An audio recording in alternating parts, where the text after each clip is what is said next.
Great.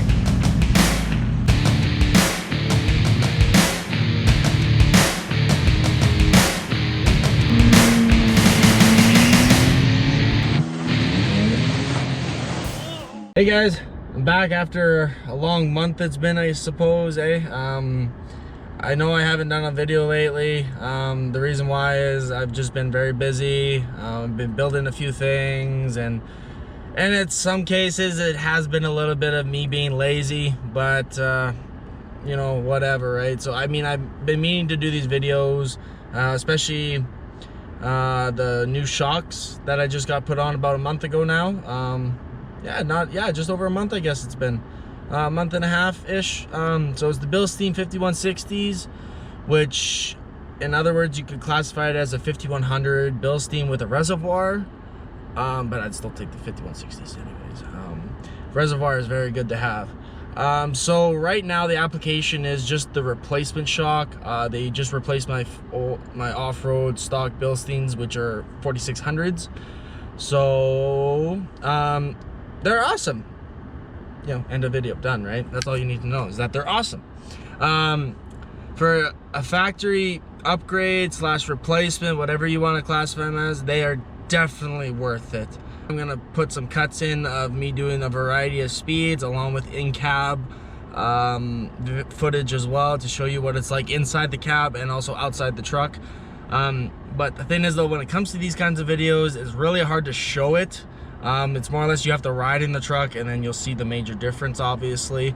But for someone like me, the rear suspension was just, in my opinion, pooched. Like 90,000 some kilometers, about 53,000 miles, 53,000 miles. Just, I felt like they were clapped out, personally. They were abused a lot. I mean, I went for how many trips, right? I went to Georgia with those on there, and I had tons of weight in the back. Like, truck weighed about 6,000 pounds with everything in it, along with me and my buddy, obviously. So they've been through a lot. I mean, I'll give them props that they didn't blow out, they didn't leak or anything. Personally, I just found that they were just done. So I mean, once you overheat shocks or whatever, you know, they start losing their longevity and their durability and all that there. So that's kind of why I was like hooked on the reservoir 5160s here, because they have a reservoir, so they'll keep a little cooler as you progress and, you know, off-road, and the more you know, compress and all that there. So I mean, don't quote me as an expert. I'm just saying this is like my personal knowledge of what I've learned over my personal time here. But I do not have the add-a leaf in. If any of you are wondering right now, I have not gotten it yet. I texted my buddy, and I still have to get them off his old leaf pack still. But I also might have another buddy that might sell me his add-a leaf pack. It's both icons. I'm gonna keep the overload leaf in so I get a full 2 inches of lift. Because I mean, I have a bed rack, or a homemade bed rack, and a toolbox, and I seem to always carry a little bit of weight here and there, so it's good to have that extra little lift if I need it. But right now I'm gonna step outside and I'm gonna show you guys the shocks and how they're looking after about a month and so with Canadian winter and all that there. So, and then I will continue talking about the rest of the product and how I like them. So I'm only gonna be out here for a minute for you guys, but here they are. A little bit of snow on them. There's the reservoir with the clip, the Bilstein clip on it. All the factory bolts or whatever, you know, you get with it. They are pretty awesome, don't mind that. Like, this is how my truck is sitting right now with stock. I mean, a lot of people kind of want to see the shock and how it looks, maybe sometimes or whatever. I mean, there is lots of pictures online you can find of them. Ooh, look at those 255s, beautiful. So they are indeed a great shock. Like I said, I'm still stock on the rear end right now, so I haven't stiffened up the rear. Right now, as my truck sits, I'm pretty sure I'm not sagging in the rear anymore, personally, guys. I'm gonna double check here the tape measure and let you know, but from my point of view right now, how the truck sits, I'm pretty sure she's sitting pretty close to even right now, and before I had about an inch of rake in the rear. So I'm gonna do a quick measurement and I'll let you guys know, and then I will get back to the rest of it. Okay guys, So I did some measuring. I had to move. The spot I was in was totally throwing off the numbers. Like, trust me, bad numbers there. Right now, as the truck sits, obviously the driver's side's gonna be a little lower due to the gas tank. And right now I'm sitting at about a quarter tank of fuel. Is reading about 37 inches. Driver's rear, and then about 37 and about 5/16-ish. Maybe get closer to a quarter on the passenger side. So obviously with a full tank of fuel, be a little less obviously, because I'm missing like 60 pounds probably worth of fuel, or if not more, I guess. But otherwise, all around right now, I believe I'm still 2 inches in the front with my 6112s. I'm over 37 inches all the way around right now, if that's as generic as I can put it for you guys, just to kind of give you an idea. That is measuring from the bottom of the center of the tire all the way up through the middle of my TRD hubcaps. Yes, I got those. So, but obviously in the front a little bit more. I'm about like 37 and a half, 37 and 5/8 on the other side, or about a half as well. It's pretty even at the front there. So, but also just, you know, it's not a very level road, but better measurements than I got before, because I was reading over like 36 on the passenger side before. So it was like, it was flexing out actually a bit there. So for on-road performance, hands down, I love it. Makes it so much more drivable. My back is actually not hurting as much anymore from driving. Couple instances, I guess it'd be the same bumps like when I did the 6112s. I'd have a huge dip that's similar to this dip, but on road. Like literally that kind of dip is on my streets in my city. Like that's what I daily drive on, is dips like that. And I no longer bottom out on the bump stops anymore in the rear, if that kind of helps you identify how soft the stock is compared to these. I wouldn't say like they quite stiffen up. It's kind of like a happy medium, where it's not like where it'd be like riding like a solid axle. Well, obviously it is in the rear, duh. But it's not quite stiff, but it's in that happy medium where it's like, it's not gonna like jerk you off or something like that. I tried all my best to get these references, but it's not working for me. Yeah, so it's just not as stiff right now. With the Adaleaf, I'd imagine it would get stiffer, or it might even ride better. I have no idea yet. I can't quote that yet. I'm gonna imagine it's gonna ride a little maybe rougher or stiffer compared to just riding it on stock. But if you were looking for a stock replacement shock for your Tacoma, would you want to pay a little bit more and get these? Yes. Even if I wasn't an off-road guy, I probably would still buy these. Why? Because one, they'll last longer. Two, they have a reservoir, which, and yes, it is a big deal on that in some cases. It's not all just about longer shocks in a way. I personally like a reservoir on the shock, because, you know, it's like, you know, no different than on the front with you guys on the coilover kits and stuff like that. You have a reservoir, so, you know, just runs the fluid better and keeps everything cooler and all that stuff, so it performs at 100% capacity longer, because as you off-road, obviously everything heats up and it gets softer and, you know, just rides like shit. That's what I had at Moab, actually. That's how I almost killed myself, through some bumps. I was on Moab Rim and I was trying to keep up with the guy on King Shocks. Thank you, Jay. And it didn't end well for me. I bottomed out hard. Surprised I didn't break anything, but built Toyota tough. That's my answer for that. But if you wanted a replacement shock, I would 100% get these. These are definitely worth an upgrade. I mean, they're not even that much more. Like, I mean, for me in Canada, $275 Canadian a piece, which is about 200 US a piece. Yeah, not cheap. You can have that option then to lift the rear of your truck, or even add a small block, or if you want to do a cheap Adaleaf. I mean, you can get a cheap Adaleaf that'll put up an inch in the rear for like just under $100, either Canadian or US. I've seen. I mean, it's pretty cheap to put a Adaleaf in the rear. But I mean, if you're gonna pay someone to replace your shocks, the same amount of time it is to put these on versus stock replacements, you might as well spend a little bit more and get something that's quality and a little bit better.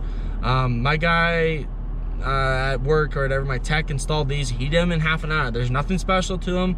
You just gotta screw into the frame for the reservoir, and the rest is all the same thing. He did tell me that he had to push the shock in from compared to stock and to these. He had to push them up a little bit because they obviously do have a little bit more travel in them, which also accommodates for you can actually put a lift in this. Stock shocks are not meant to be lifted, but apparently in some cases a lot of guys can do that. But that's not the way I would roll. So that's why I haven't put a lift in yet. That's why I wanted my shocks first. But these shocks were on back order for like 6 months for me. I put a deposit down back in like May, and I didn't get them till last November, or this November. So I mean, I was waiting a while, but worth it. So yeah, on-road, perfect. I love it. An example I can use is the best one I've got that I can compare it to for on-road is that on my highway around the city, so it's Ring Road, it's a 60-mile-an-hour road, 100 kilometers an hour, and there's some nice train tracks we go over. There's actually 2 sets of train tracks you go over, which is probably like 5 cars length separation between the 2 tracks. When I'm coming home from going north on it, go over the harsh train tracks. There's different levels of how the train tracks can be for when you go over them, right? So there's that smooth one that's like perfect with the road, you don't feel it at all. Then there's like a little bit of a bump on them, and then there's like whole ones that are like destroyed. It felt like you broke your truck. So this one's a medium, but you're also doing 100K an hour. And when I had the truck with the 6112s on here and the stock rear, my ass end would actually kick out. I actually lost traction, or my truck belly hopped. I don't know what happened, but I just know for a fact that my truck actually kind of kicks out. It literally jerks itself over a bit from being on that bump. I don't know if I'm going crazy or if that's something else, but it literally felt like my truck like skidded over after I went over the bump. I don't know why, but it basically just, the ass end was loose. So that's the best way I could describe it. And when I went over that, yeah, I could feel it. I mean, even the rear, like it would, bounce around. When I went over that bump again with these shocks, I was stable. I was 100% stable. I went over it straight. I didn't have to jerk the wheel or anything like that. It was 100% straight through. I mean, there was obviously a difference. There should be a difference. I mean, if I didn't feel a difference in the control of my vehicle or the stability of it, or how the actual suspension compresses and works and all that, I mean, I'd probably be a little pissed off, wouldn't you, right? So on-road, you'll notice it. You'll notice the on-road difference. Even if you were still stock on the front end, I'd say, and rear was replaced, you would notice the difference. Like, not in a bad way. It's like where you have to match it, because obviously you can't, because this is a 6112 and this is a 5160, so it's a little smaller, obviously. But you would be happy with this purchase if you were just a pavement princess and you wanted something that's a little bit longer lasting and something that maybe rides a little better. I can't say how the 5100s would ride. I'd imagine they would ride similar, but like I said, with that reservoir, they would probably outlast the 5100s personally. I mean, the price difference between the two is not that big, so why not spend a little bit more and get something a little more quality? I can't say why 5100s come with a boot and these don't. I can't say. I don't know. I'm not the engineer behind it. I'm not complaining. You can get boots for these. Fox even has a cover you can get for them. Do I care to get a cover? No. I just clean my truck every now and again, make sure they stay clean and not just caked in mud every time or corroded, whatever. And we'll see how they progress. I mean, so far with being a month and a half in, I can wash them off and they look brand new still. I mean, the 6112s are the same thing. They get caked in dirt. Those were destroyed. I mean, those have been through a lot of mud already, and they're fine. I just gotta clean them up. But do I care to clean them up 100%? No. Why? Because I get dirty every other day. I live in a city that just blows dirt around like crazy. Like, my truck can't even stay clean for more than a day, so why does it matter, right? For off-road performance, I never got a lot of off-road with them. But I have tried to Baja this truck already, because I'm like, I got those shocks in. I was like, let's go to town, right? Well, I mean, you guys could see that bump there that I did. Like, I was doing 70K an hour. I don't, like, you feel it obviously, but if I was stock, I bottom out hard and I'd probably spin around with that, with those stock versus the 5160s. I can actually feel confident in my truck about driving it now, and I don't have to worry about bumps. Obviously, I'll have to limit myself, but these shocks absorb very well. How long they'll last, who knows? I mean, if I can beat 52,000 miles out of them and they still ride like I bought them, I'm okay with that. Off-road, like I said, I don't have a lot of background for that. There's not much I can say for that. I have done a little bit here and there, but I've done a variety of speeds and they're worth the money, 100%. If you're not looking to spend a ton of money on them, or a ton of money on rear shocks, or you don't want to lift your truck, whatever. I mean, there is a bunch of shocks out there, but in regards to the Bilstein's lineups for the stock on these trucks, you've got the stock off-roads or Bilstein's 4600s, you've got 5100s, and then you've got, also there's another one out there, I mean, if I don't call it out, I know my buddy will. It's called the B110 Bilstein shock, and it's a stretched out 5100, I guess you could call it. But the only problem with that is you have to have at least a 4-inch lift on it, it says. So in my opinion, those are gonna be, that shock is designed for trucks that are lifted up for 4+ inches of lift. So I mean, I can't say too much. I mean, I know there's a guy that's running and he's under, like, he's got a 3-inch lift, but he's got a full leaf OME car pack in the rear of his truck. So you also have to extend your brake lines, and it requires a little bit more work. But the thing is, there's no reservoir on them. So I mean, yeah, sure, you can get a lot more flexibility, but these trucks can 3-wheel just fine. I don't care about that. I mean, these do have a little more travel, obviously, not much, probably like 2 inches, I think it is, maybe. Like I said, my tech had to put them in, and he had to compress them a little bit to get them in, but not that much. But all around, you would be very happy with this purchase. I love them. I've been driving this shite out of my truck for the past month and a half with them on. Compared with the 6112s, now my rear can keep up with my front. Obviously not 100%, obviously, because the front is a whole different setup. But it does the job that I need it for. So I can't say anything else on them right now. That's pretty much what I've got for them right now.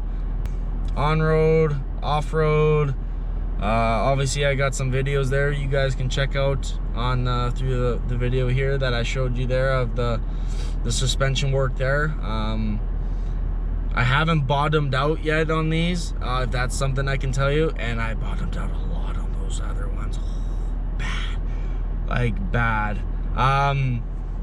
So, and I guess the last thing I should tell you is that comparing it to the height, going back to the height thing there, I was always on a rake of at least 1 inch. I was always sagging a little bit, and whenever there was weight on my truck, I did sag quite a bit. I now have this bed rack here. I have a little bit of weight, custom bed mat and all that crap there, right? And the truck is sitting more level than it was before. I don't know if this is a thing or if I'm going crazy, but I know for a fact that my truck used to sit at least 1 inch lower, and right now it's only about a 1/2 inch lower right now. But obviously I don't have a full tank of fuel.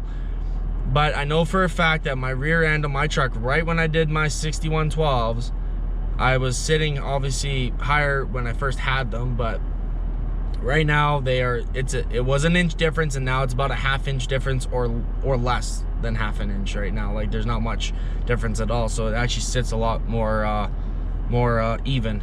So obviously once I get the add a leaf in, it'll might be a slight rake again, but instead I'll be nose diving in the front. But nah, who cares? I'll just throw in more women in the back and good to go. Yeah, so comment below, let me know if you guys have any questions in regards to them. I really can't say much more to them. I mean, it's just a shock after all. I mean, how much more can you get into details about them, right? I mean, I haven't had any issues. Obviously, if I have an issue, I will make a video about that, or comment below on that video and let everyone know how they're performing or what happens with them. But month and a half, been beating the crap out of them, no issues. So we'll go from there. I wanted to wait at least a month before I gave a review. Obviously, you can't give a review without some good background, right? So, and yeah, I can daily drive this truck, and I love it. I mean, I don't complain anymore. So, but the rear shocks is definitely a needed upgrade, especially because I know how my truck rode, how it was when I first got it, and it wasn't that bad before. Other than that, that's all I got for you guys. I'll see you later, and I've got many more videos coming. I've got a big one coming up in the next month and a half, I think, give or take. Taco's going under a pretty big change here, and I'm really excited for it, and that one will be a big video for you guys to see.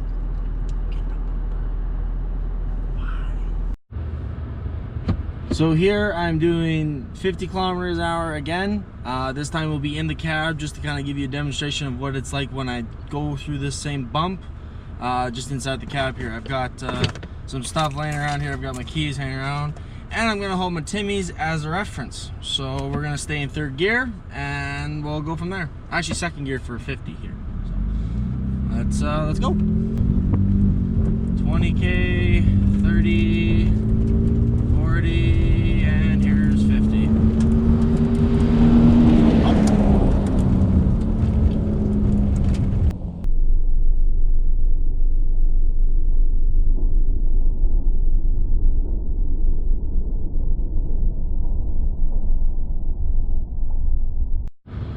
Okay, same thing as before. This time it's 70 kilometers an hour, or roughly 45 miles an hour. This time we'll go 3rd gear just in case I get a revs too high there. So actually, screw it, 2nd gear. Let's do this. All right.